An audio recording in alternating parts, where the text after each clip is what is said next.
Ito ang programang Bawal ang Pikon. Get it straight with Daniel Rason. Example natin, Honorable Laila De Lima ng Department of Justice, ang ating pong kasalukuyang secretary. Hindi niyo ba ma'am naisip po one way or the other na itong naging pagkalkal ninyo sa PDAF that eventually led na natanggal yung idiniklarang unconstitutional.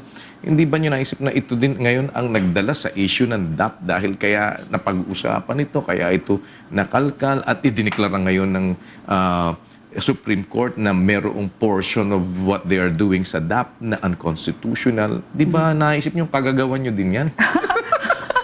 In a sense, pwede mag-isip ang tao ng ganyan, no? I mean, naiisip mo yan, Kuya Daniel. In a sense, kasi nagsimula nga sa PDAF, although napatunayan namin na talagang may basehan yung mga akusasyon na yun about the PDAF. Yes, na yung mga lawmakers na yan talagang ginamit Involved yung sa PDAF na yan, paggamit ng mga Napoles NGOs, kickback, may mga usapan sila na gano'n at nakanakaw nga sila ng mga ng pera sa kabanang bayan. In a sense, ganyan.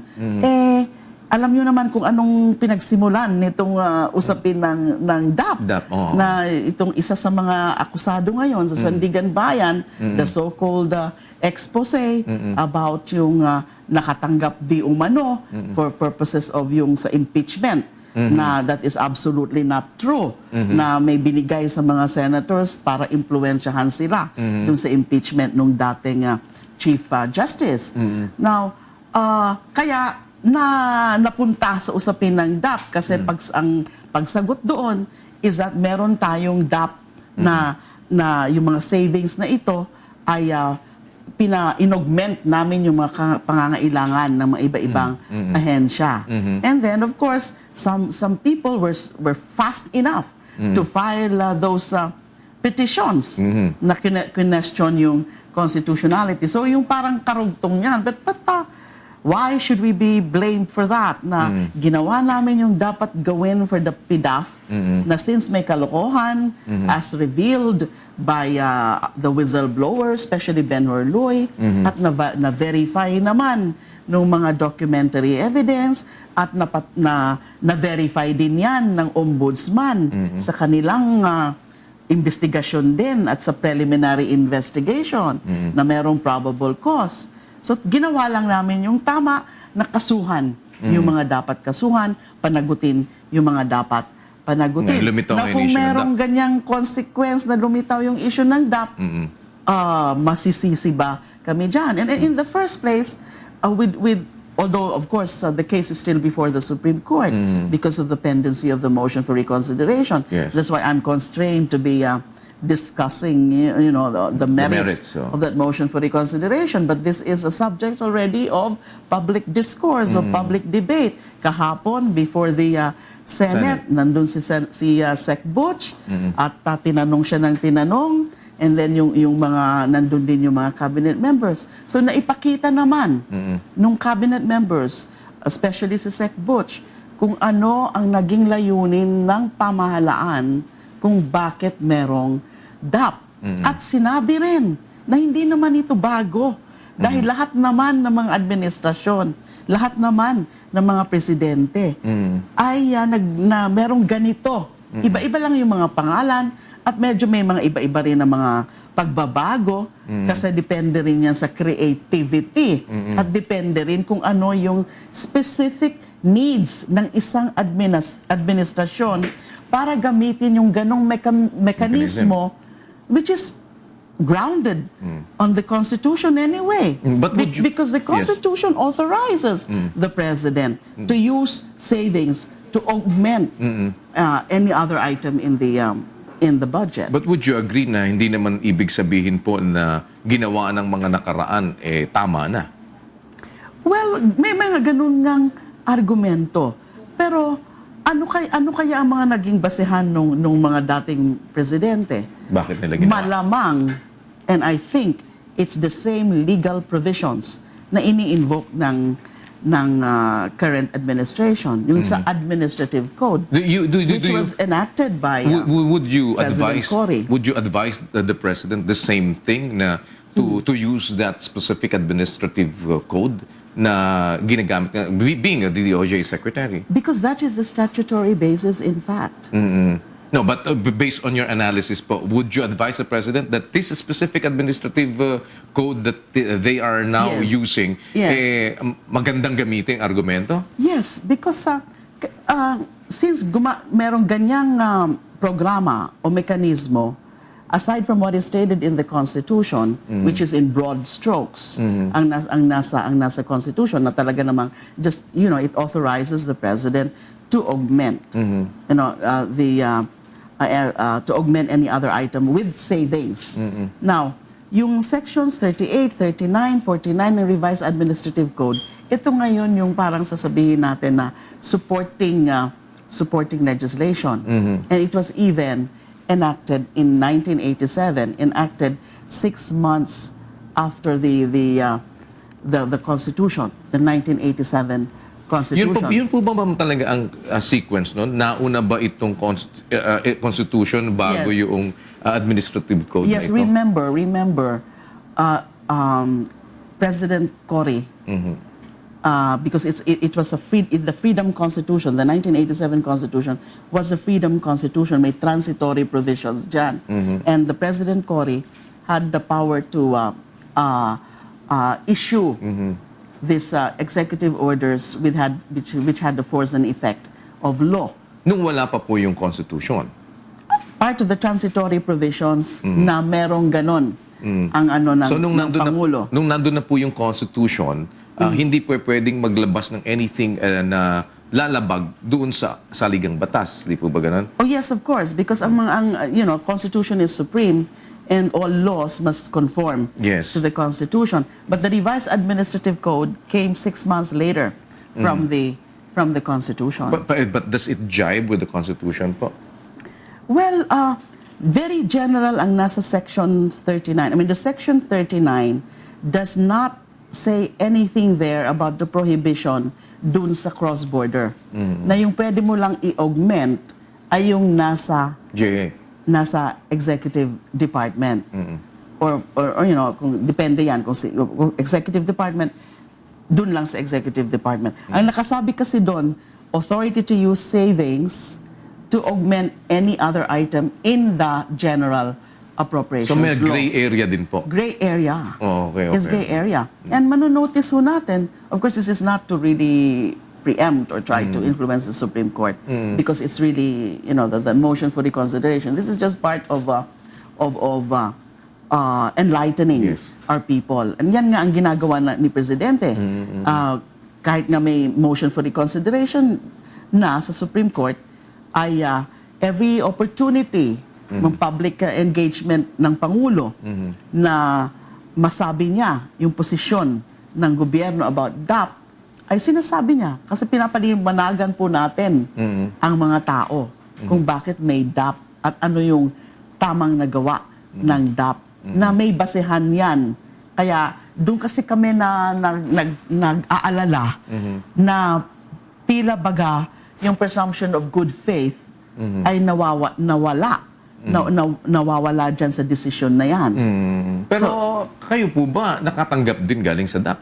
Yung DOJ, yes. Ang DOJ nakatanggap din ng Medyo galing. maliit lang, 11.2 million. Pero alam niyo po ba na galing sa DAP yun? Well, ang alam ko, not necessarily as DAP. Ang alam ko, nung una, ang alam ko is, because really it's part of savings. Yung inaugment sa amin, yung binigay sa amin, that's really part of savings. Ba't po kayo nangailangan ng augmentation? Kulang po kayo talaga? Okay. Kulang. Because ito yung dalawang items lang naman yung pinaglagyan ng galing sa DAP. So sa alam amin. niyo pong galing sa savings? Galing sa savings. Saan savings po? From where? Would From you the know? executive. So wala pong specific? Kasi parang The general savings. Okay. Of course, we are aware of the program na pabilisin, no, and then using savings and to speed up the public spending. Kasi yun ang naging problema noong 2011. Nagkaroon ng underspending na apektuhan tuloy yung ekonomiya. Na hindi sinasadya na nagkaroon ng underspending dahil naging maingat and na kinilatis kasi yung mga existing projects nun o mga contracts na sa tingin ng administrasyon ay disadvantageous to the government o may kalokohan, may anomalya. And then, may mga departments na talaga namang slow-moving ang mga projects. So, naisip ito na para mapabilis yung public spending, kaya itong nagkaroon ng ganitong program. Hindi na nga kailangan bigyan ng pangalan yan eh. Kasi it's a given. It's a given that all administrations resort to that. Resort to some... Sino po ba nagbigay ng pangalan?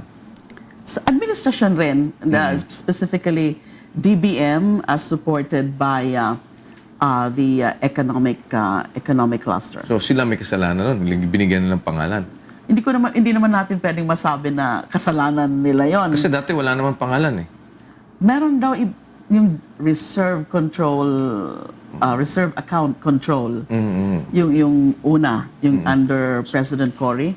Kung may mali ngayon dito, ma'am, sa DAP, kung may nakikita po ba kayo? Kung meron man halimbawa, alin yun sa palagay lang ninyo na ito dapat siguro talaga. Dahil being the Secretary of Justice, you have studied a lot of things about this already, I suppose, and you have got you got a lot of informations as well with your advisors or ganun ng mga lawyers. Anong mali po dito kung meron man? Paano mo natin masasabi ni may mali dyan? So totally walang mali? Dapat kasi, okay, ang Constitution nga allows the augmentation by the President, by the Senate President, by the Speaker, by the Judiciary, yung mga heads ng mga branches of government na yan, to use savings in order to augment any items in the budget in their respect in the appropriations. Now, but we have Section 39 na tila baga walang limit na hindi ka pwede mag cross-border. Pero clarify ngayon ng Supreme Court hindi pwede yung cross-border. Although nakikita natin na pinaliwanag na dati na talaga itong ginagawa. Although hindi naman ito madalas gawin kasi rini-request yan. Kung hindi naman yan rini-request, hindi naman yan ibibigay. At kung rini-request, ibig sabihin kailangan, may pangangailangan. And then yung definition of savings na sinasabi na yung dapat hindi pa savings yan kung hindi pa at the end of the year. Although I think kina-clarify naman yan na yung mga sa personal services. Kasi kung meron kang mga positions dyan, hindi ka naman nakapag-hire, hindi naman napunuan yung mga posisyon na yan. May sobra. So sobra yan, savings yan. Tayo po ba may savings po ba kaya sa DOJ? Yan, nagkakaroon paminsan-minsan ng savings. When they gave you the augmentation, may presence po ba kayo ng savings o wala? Kasi merong mga ibang departments na may savings naman sila, pero binigyan din sila ng galing sa DAP. Yes. Instead of them using their savings. I'm not sure about the other departments, no. But yung sa amin, kasi 11.2 lang nga yan, is because may specific items na kinulang. Ito, for example, yung sa amin, yung the 50 investigating agents. So that's the budget of the NBI. Pero kinulang yung budget nila for that particular purpose, the hiring of more investigating agents, because we have major cases being investigated even before pa man itong PDAF na to. Meron na talaga iniimbestigahan ng mga malalaking kaso yung NBI at undermanned sila. Hindi nila makuha pa sa iba, hindi pa alam nila yung pinaka-savings nila at that point. Kaya nakakuha muna from Pero sa department po, hindi pwedeng kunin sa savings ng DOJ mismo, yung pwedeng ipag-augment doon sa kanila. Pwede rin po yun. Although you have to... But have you identified already na may savings po kayo sa DOJ? Not yet. Not yet. Oh, so parang kung may savings man kayo, hindi nyo pa alam, kaya hindi nyo magamit for that particular issue na kailangan nyo i-resolve. Yes. But certainly, mas dapat unahin na yung savings ng department gamitin kaysa mag-augment from the savings ng presidente. Ideally. Ng Ideally, executive, pwede oo. yun. Although, kiniklear din yun sa DBM because ang naging concept rin nga is pooled savings. You cannot just use it sa department mo. Kasi pinupool mo na ang savings. Kasi ang DBM ang mas merong oversight, mas nakikita niya Parang kunin ko yung savings mo, tignan ko kung saan ko kung saan dadalhin. pwede. Oo. Kung saan ang mas nangangailangan at mas urgent. Which yun yung dineclare ngayon na Yeah. hindi pwedeng gawin, sabi ng Supreme Court. Na yung hindi kaagad. Kasi kung hindi daw nagfo-fall under the definition of savings ng GAA, na yung kailangan yung May project, item. yung na ma-discontinue na muna o ma-abandon na muna bago masabing savings yan. And then yung mga tungkol nga sa unfilled positions. Kung unfilled positions, pwede na yan. Pwede na yan na savings. O kaya, because of some austerity measures that a particular agency had adopted, ay nagkaroon ng savings yung agency na yan. Pero, part of the concept nga nung DAP ay yung pooled savings. Yung wala nang masyadong flexibility yung mga individual agencies na gamitin yung respective savings nila kasi ipupool muna yung mga savings na yan with the DBM kasi ang DBM ang nakakaalam kung saan mas gagamitin. So mawawalan na kayo ng gana naman makakuha ng savings nun. Parang ako sa department ko, gamitin na natin lahat to dahil di naman sa atin mapupunta to. Pooled savings ang mangyayari. Well, the idea actually is that kailangan kasi kung humingi ka ng budget for these items, gamitin mo yan. Yes. So implement mo yung mga projects na yan. Hindi yung patulugin. So that's an incentive for us to act fast. That's an incentive for us to be more efficient in implementing our projects. Well, shifting gears, ma'am. Third batch ng PDAF na kakasuhan natin. Nandyan pa, meron lang kaming ilan-ilan na mga matters na rini-review. Mas marami to. Hindi ko pa masasabi. Sabi kasi nila, marami akong nadidinig sa mga, pagka daw nakasuhan ninyo lahat ng mga involved sa PDAF, mawawalan ng quorum ang Senado. Totoo ba yun? Well, parang mahihinto trabaho nila. Parang kailangan apurahin na natin yan dahil pag kinasuhan na ni Secretary de Lima lahat yung mga involved sa PDAF, mawawalan ng quorum. well, kaya nga maingat din kami, no? Maingat din kami na Kaya mabagal ka magsagot, ma'am, sa akin ngayon. Kasi totoo. mahirap na, wag na muna. Parang Kasi I have to stick to my policy na i-announce ko na lang, sasabihin ko na lang kung talagang nandyan na. So wala pa. Bakit po wala pa? Wala pang konkretong Actually, nandyan na. Meron lang kaming ilan-ilan na mga facts na mga ini-evaluate, ina-assess bago ko i-go. Which is Yung very third batch. relevant po ba para masabi na mas strong na yung kaso? Oh, yes. But at this point, Ganun naman eh. Kasi natatandaan ko palagi yung sinabi ng Pangulo na you go where the evidence takes you, but make sure na kapag transmit nyo na sa ombudsman, talaga namang the cases would stick.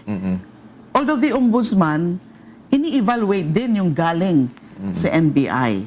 But sabi ng Pangulo, let's be very responsible na talagang hindi tayo file lang ng file, tapos may danger na hindi i-adapt ng ombudsman kasi kinulang or kulang ang ebidensya. Kasi madadilute ang strength ng mga nandyan na. Lalo na yung nauna na, yung mga nasa Sandigan Bayan na. Yes, Kung may mga ilan-ilan na ma-dismiss ang ombudsman sa PI level. okay. Na galing sa amin. So you're at this point, mapasasabi po ninyo na hindi pa solid yung para sa next batch or solid na? Solid na, meron lang kaming, gusto ko lang maniguro na certain facts ay really supported by evidence. Okay. So ano pong timetable na tinitignan pa bago po yung PDAF ay itong third batch sa PDAF sa kakasuhan sa PDAF ay lumabas? I cannot give you a definite timetable, but it can be... Can be soon. It can be soon. It can How be soon. soon? Parang kanta yun na. But of course, it cannot be before SONA. Kasi ang SONA sa Lunes na. For certain. Ano bang palagay niyong involvement ng DOJ sa SONA ng presidente? Mababanggit ba kayo palagay niyo? I'm not sure. I mean, all agencies would, would have lahat kami bated breath na hindi namin alam kung sino dyan o anong mga proyekto, anong mga accomplishments ang babanggitin ng Pangulo sa SONA. Although, lahat naman ng mga submissions namin o yung mga submissions ng mga agencies to the Office of the President na mga accomplishments, rinireview rin nila yan, ilalagay nila yan in a particular publication, in a... Ano po ba sinabmit niyo, ma'am, sa presidente? Several. Yung mga sa Witness Protection Program, sa IACAT, sa trafficking, marami kasi tayong magandang accomplishments dyan sa human trafficking kasi nag-increase ang convictions natin dyan. Kaya nga, na-retain natin yung Tier 2 ranking ng US State Department. Na-maintain natin for the past 4 years. Habang may mga ibang bansa na nag-slide down from Tier 2 naging Tier 3 or Tier 2 naging Tier 2 watch list. Tayo from 2011 up to 2014, Tier 2 tayo na maintain natin. Mahirap mag-maintain ng ganyan. From a previous in 2010, from a previous Tier 2 watch list ranking. And then Witness Protection Program. Pinagmamalaki namin palagi yan, Kuya Daniel, kasi nakakatulong din talaga yan sa successful prosecution. As a matter of fact, first quarter of 2014, 100% ang conviction namin sa WPP. Ibig sabihin, lahat ng mga kaso na yung mga witnesses ay covered ng WPP, nakakasecure tayo ng conviction. Kaya malaking bagay. And that's why, siguro napansin mo, medyo umalma kami noong may nagpanukala na alisin sa DOJ ang pag-administer ng WPP. Saan nila itatransfer yun? Na that is supposed to be it's a tool, it's an effective, an essential, and even an indispensable tool to ensure successful prosecution. Parang hindi naman siguro sa Senate. Pero wala ba napatay sa inyo sa mga under ng Witness Protection Program? Well, ang maalala ko lang yung remember si Alfred Mendiola. Yung sa Dominguez Brothers. Yes. Oh. Napatay siya kasi umalis siya sa kanyang safe house. Hindi sumunod sa na hindi nagpaalam. Protocol. Oo. So, ma'am, ito lang. Yung bang si Secretary Abad ba, hindi niyo ba kasama sa iniimbestigahan? Remember na nandun siya sa Napoles list. Yes, opo. Right? So, ongoing yung vetting ngayon ng NBI dun sa listahan na yon. Anong ibig sabihin ng vetting? Naghahanap kami ng mga kinukuha namin ng mga possible documents concerning any project or projects nung mga nandyan sa listahan. Now, kasi gusto nga namin dyan sa vetting na yan, we will come up with a list, a matrix na 3 categories. Number 1 is, alin dyan yung mga confirmed na nakipagtransaksyon with Napoles May direct. or her NGOs. At syempre, kasama dyan sa category na yan, yung mga nakasuhan na ngayon at kakasuhan namin. Yes. Yung third batch, for example. Yung second category ay medyo may basehan yung pagkakadawit sa kanya ni Napoles, pero wala pang sapat na ebidensya. Kasi hindi pa namin na-confirm sa mga dokumento o kaya kulang pa yung dokumento, hindi pa namin ma-verify kung talagang nagkaroon ng project o wala. Hindi pa namin ma-verify kung nagkaroon ng kalokohan talaga. And then third category ay yung totally wala kaming makitang basehan. So, saan po since nakasama kasama siya, saan hindi po pa namin alam. So wala pa pong bracket kung saan siya nakasama dun sa... Wala pa. Meron ng mga ilan-ilan na kasama na sa mga bracket na yan, lalo na yung sa first category. Pero karamihan, hindi pa namin masituate kung saang category sila. Doon po ba sa next batch na kakasuhan ninyo ngayon dito sa mga involved sa PDAF, ilan po ang galing sa sa administrasyon? Hindi ko pa ako pwede masama. Tsaka hindi kasi yan ang nagiging batayan talaga namin.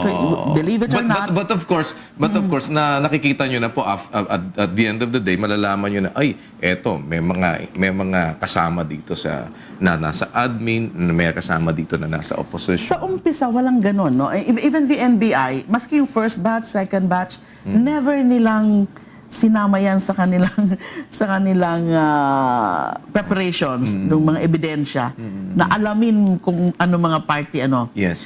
Nalalaman na lang yan kapag sinubmit na sa akin ng listahan, and just to satisfy my curiosity, gusto ko lang malaman alin ba dito ang mga ano ba mga party dito. Saka lang nila yon rini-research, saka lang nila yon sinasubmit. Basta lang ba malaman. But it's never really part of the consideration na kung sino yung kakasuhan dyan. So, ganun din sa third batch. Ngayon ko na lang alam kung alin dyan yung mga administration. So, alam nyo na. Alam ko na. At my level, alam ko na. Kung ilan yung administration. Yes. Ayaw nyo palang sabihin. Wag na muna po. Ma'am, ngayon pong kayo ay patuloy naman dahil iba ang pagkakaiba nyo ngayon sa pagtatrabaho nyo dahil confirmed na kayo ngayon. So, ano ngayon yung pinakamagandang naging bunga sa inyo ng confirmation sa pagpa-function ninyo bilang Department of Justice Secretary? Well, wala naman gaanong diferensya, Kuya Daniel, because I'm still doing my job and kung with the same tenacity, with the same vigor na ginagawa ko. But syempre, yung malaking rin yan, yung psychologically, wala na rin akong iniisip because finally I've been confirmed. That's right. So wala na rin yung, you can call it a Damocles sword. Kasi theoretically, the CA could reject Yes, right. your nomination. So pag rejected ka, wala na. Not even the president can reappoint you. Pag nababypass ka, the president can always reappoint you kung gusto niya. But kapag rejected, Ibang usapan na. So yung Damocles sword na yan, nawala yan. That's probably in my subconsciousness before, but I never tried to really affect. At hindi, not in any manner na naapektuhan nun yung trabaho ninyo. Yes. Okay, before I let you go, ma'am, ano bang ginagawa po ninyo ngayong panglibang? Kumbaga, paalis ng tensyon. I have several stress busters, so-called stress busters. Mga aso ko po. Ano bang alaga niyo aso? Several din pong breed. Okay. Labrador, Dutch Hound. Dami mga ilan po ba in total ang aso niyo? Japanese Spitz, and Chihuahua. 8. 8. Okay. So, Yes. so yun ang libangan po ninyo ngayon. Yes, and also going to the market, cooking, and driving. Every weekend, I go to the market, Sunday. Groceries and also the wet market. Enjoy ako sa wet market. Na gusto ko talagang... Kayo mismo yung bumibili ng ng niluluto Kaya ninyo. alam ko nung tumaas ng presyo ng bawang. wala pa bang makakasuhan dyan? Under investigation Naging talaga. dahilan? Di ba there were mga raids din, not just yung sa rice. Yes. Yung sa garlic, inaalam din namin. Kasi ang duda namin dyan, meron talagang parang merong cartel-like group na nag-dictate ng presyo. Nung presyo. So yun ang iniimbestigahan ngayon. Kaya nga nung nag-umpisa na kami nag-imbestiga, unti-unti na ring bumaba. Bawang. Yung bawang, naging naging 300. 350 pa yata. 350, 300. Ngayon, nung last weekend, na lang, 180. So mas masarap Mahal na. pa rin. Mas masarap na adobo nyo ngayon. Ano ba pinakamasarap niyong lutuin, ma'am? Yan, adobo, and then laing, Bicol Express. Marami kung alam na luto. I really cook. I enjoy cooking. That's every Sunday also. So, anong sports niyo? Volleyball. Do you still have time to play? Yes, in fact, dyan sa ongoing DOJ Sports Fest namin. Okay. DOJ-wide Sports Fest. We Naglalaro started kayo?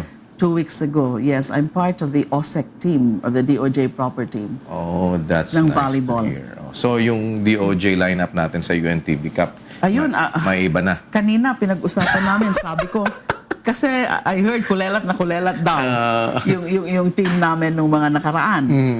Well, sabi ko nga, kailangan pumili na lang nung mga, dapat it should be DOJ-wide, meaning even the attached agencies, NBI, BI, Exactly. Bucor. Pipiliin namin ngayon yung mga best players from each of these agencies so that we come up with a dream team.